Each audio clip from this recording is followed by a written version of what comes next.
because you can't change what you first don't understand. Mike, what's one thing you've reevaluated in life recently?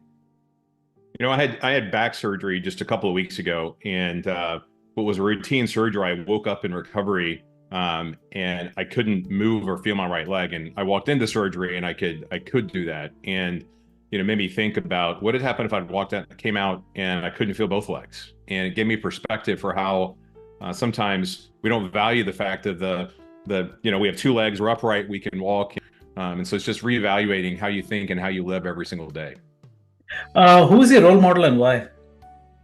My role model, not to be cliche, is my dad. He's my role model because one of the things I value is always being nice. And my dad was always nice and helpful to other people, and went out of his way to introduce him to a new neighbor, introduce himself to a new business person in town. In fact, when he passed away, they wrote an article that made national news that said he was the salesman that never made a cold call, because he always went out of his way to meet everybody and welcome them to the area. What's one thing you did recently to help somebody and the motivation behind that?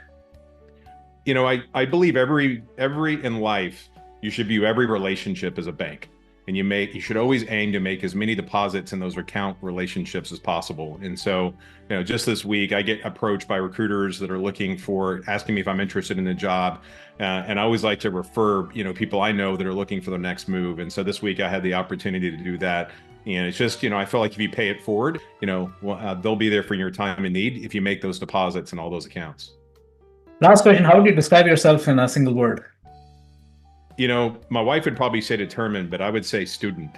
And I believe I'm very intellectually curious, and I love to study problems. And, I think that's what's always helped me in my career, both personally and professionally, is I think you have to be a student of the business you're in, the industry you're in. You have to be a student of the processes you have, because you can't change what you first don't understand. And so student would be the one word to describe myself.